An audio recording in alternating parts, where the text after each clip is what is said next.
Hello and welcome to another video from History, Myth and Legend. Places of power and places of magic. Introduction. In my last video, I looked at a megalithic site called the Tolstoy's Dolmen. In it, I expressed the apparent lack of palpable energy at the stones and from the ground. This made me think on other sites and how different was their energy. I was aware for many years now of the concept of ley lines, the power cables of the planet's surface that energize the landscapes of the world.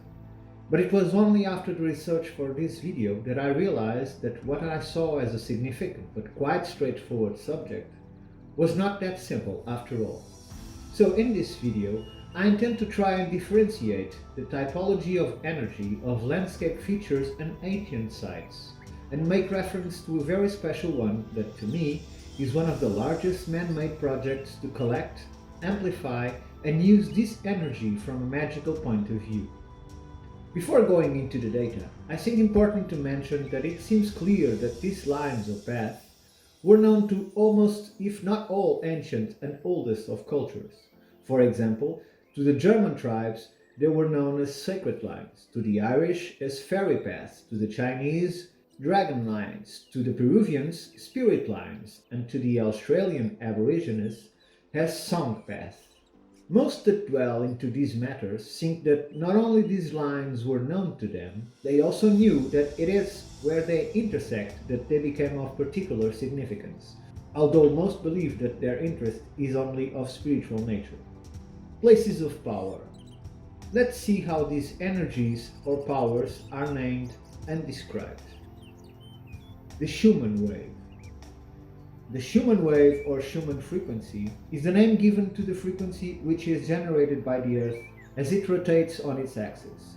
This rotation causes the Earth to act as an electromagnet by generating electrical current in the metals found in its core that then create a surface electromagnetic field. The frequency of this surface field is 7.83 Hz. Which is almost the same as the lower end of alpha brain waves in humans that range from 7.3 to 13 Hz. Physicist W.O. Schumann identified this frequency in 1952. Distortions to this frequency can occur from underground waterways, fault lines, underground caverns, mineral deposits, and man-made structures such as roads, railways, underground utilities, tall buildings, or towers. There is a theory stating that as the strength of the magnetic poles weakens, the frequency of the Earth becomes lower.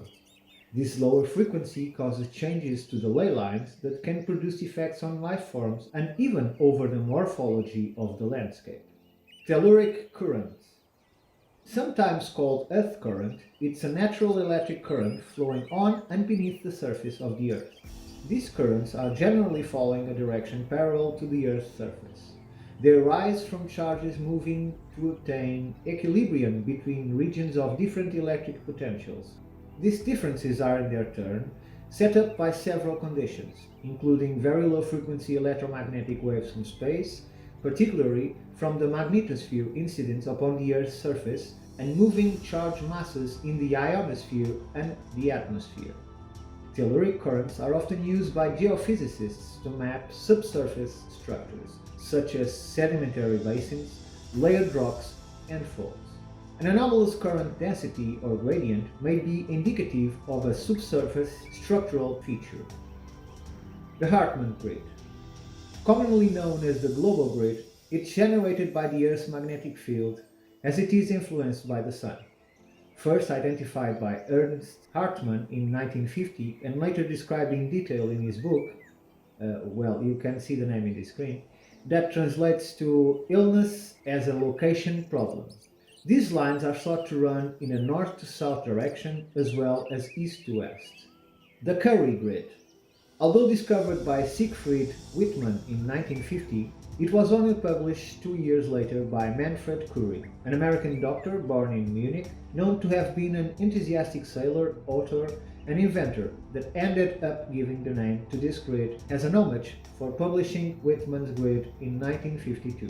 Contrary to all other grids described in this video, to the exception of the black lines, the Curry grid is not powered by the sun. but by the moon instead.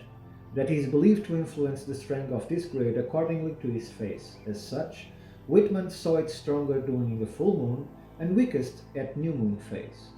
Accordingly to Whitman's vision, the Curry grid have exceptional strong energy levels where it crosses the Hartmann grid. However, he predicted that the power or energy flowing in these lines could be of both positive and negative nature and effect, alerting that where the Curry grid crosses underground waterways, the energy can be dangerous, especially to humans. I also found that some studying this grid reject the moon as a source and think it to be of cosmic origin. Vile vortices.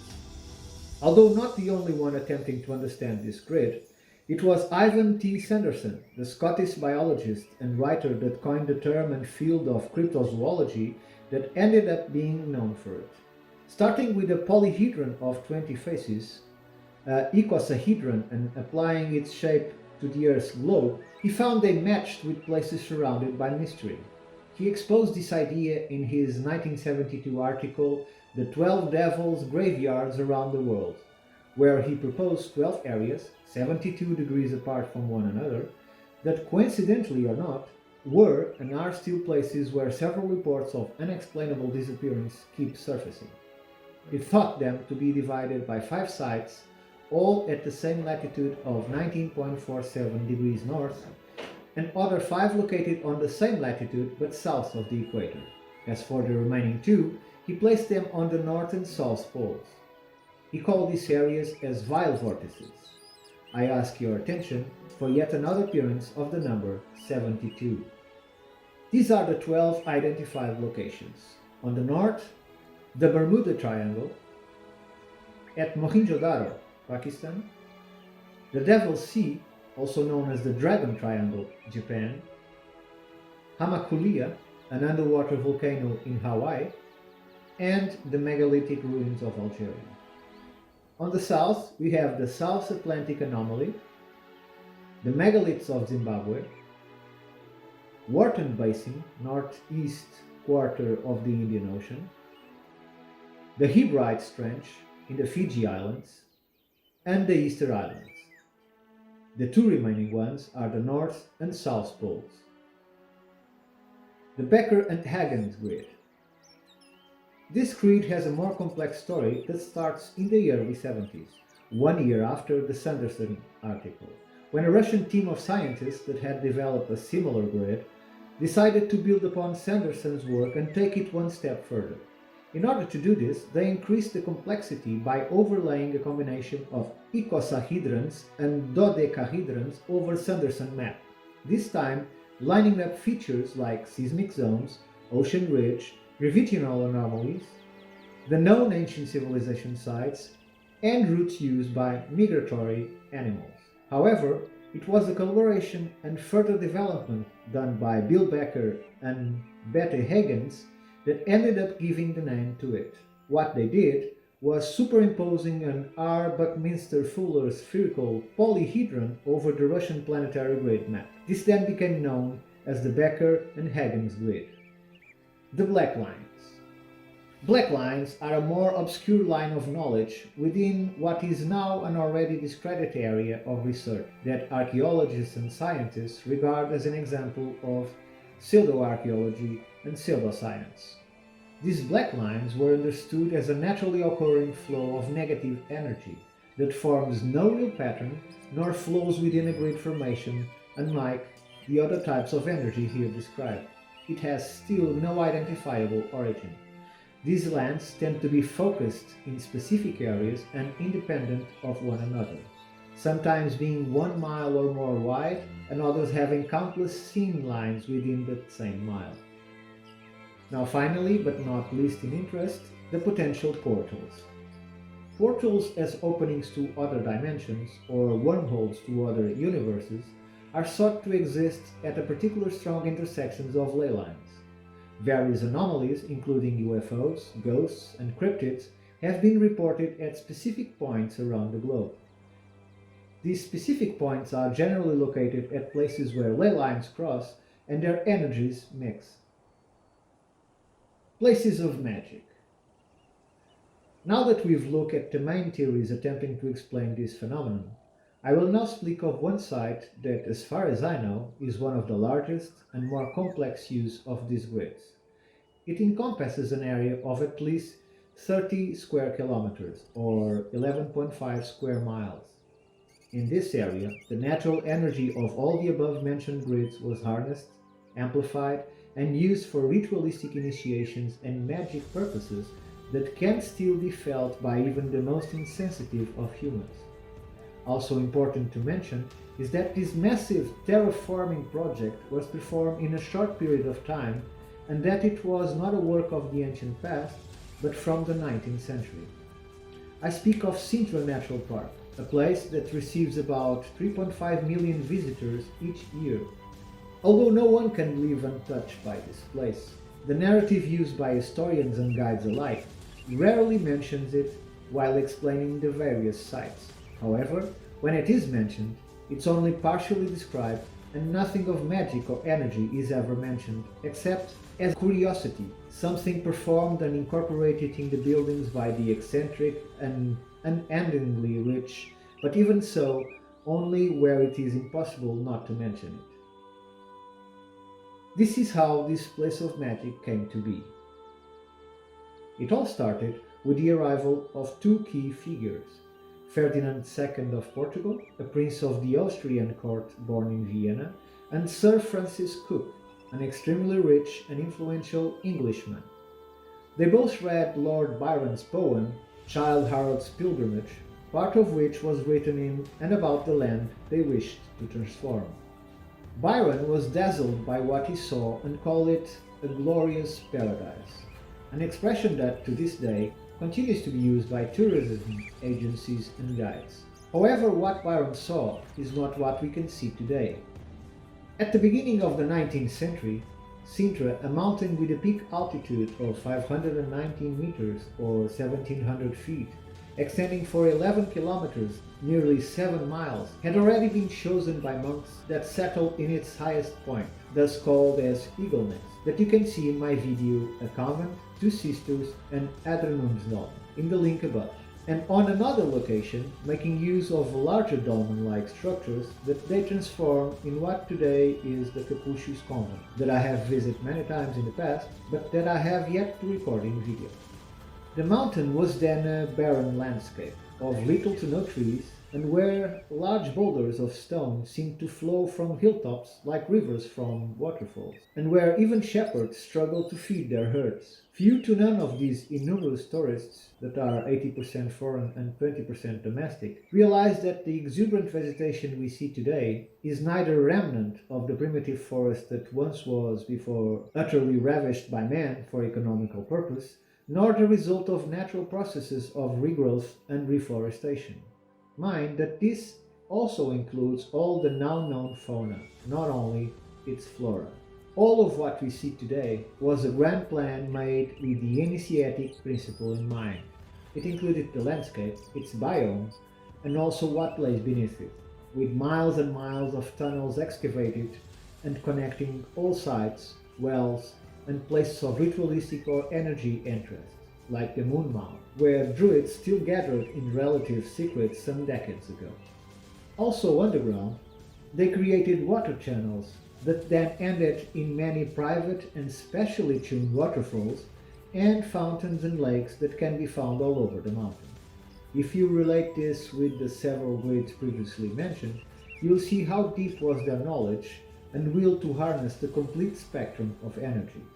No efforts were spared, and all elements were chosen by their qualities, no matter how difficult they were to obtain or how far they would have to go to get them.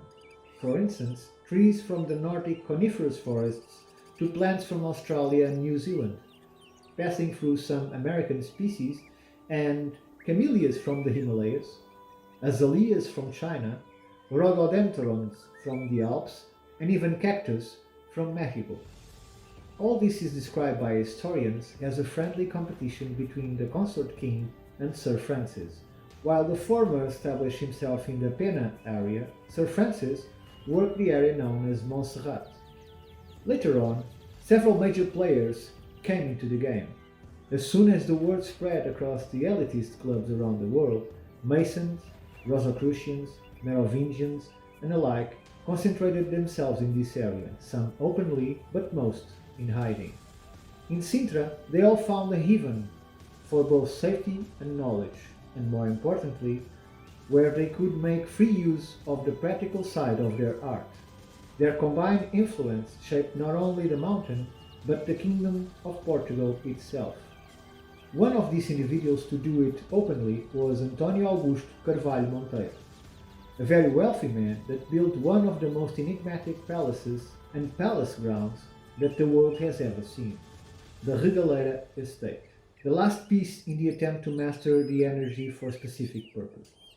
Since it deserves a video of its own, I will not go in details here, but I intend to do so in a future one, especially since I already wrote a piece about it that you can find in the links in the description. What is important here is that from the last half of the 19th century to the end of the 20th century, Sintra was the closest thing to a magical realm on Earth. Perhaps not the only one, but one that still exists. Sintra was not chosen as one of the locations for the movie The Ninth Gate by chance. Its atmosphere is so strong that one can see it in the screen. In order to emphasize the magic side of it, please note that the very trees were grown with incredible speed. In fact, all flora elements grew at an astonishing rate, as if the gift of Galadriel has been spread and dusted upon the mountain. However, and mainly due to its overall potency and the easy access to information, the mountain now shows clear signs left behind from dark magic practitioners that now use it openly and in easy-to-reach areas. I used to know all the roads that cross this mountain, slept in its woods more than once, and it is with sadness that now I see it as a place where everything requires a ticket, and vast areas that once were open to those that venture walk them are now fenced and walled. Now that I think of it, this may explain why I once had to go deep into his woods to find signs of sorcery and magic, and now a simple sidetrack from the main path can put you face to face with their sigils and bones. Conclusion. Sintra is for sure a place of power if I ever felt one. In some points, its energy is so strong it can make it hard to breathe. In Lucas Galaxy, this would be Dagobah. But unlike the apparent passive use of this power by the latest megalithic culture, Sintra was meant to be upgraded into a place of magic, where practitioners would have their skills and abilities amplified along with the land, be them alchemists, psychic, wizards, witches, magicians, or occultists. Ending in a more positive note, it has been more and more used for Tai-Chi, yoga, and especially for meditation that can be performed atop its giant boulders that can be easily found across its slopes and share breathtaking views with those that climb them. Thank you all for watching. My name is Ricardo Calvario, and you can find me through the links in the description below. If you enjoyed this video, please like, subscribe, and comment. I would love to see what you all think. On a last note, I noticed that only 20% of my regular viewers have subscribed to this channel. If you are one of them, please consider subscribing. It helps me in more than one way. Thank you all, and until our next meeting.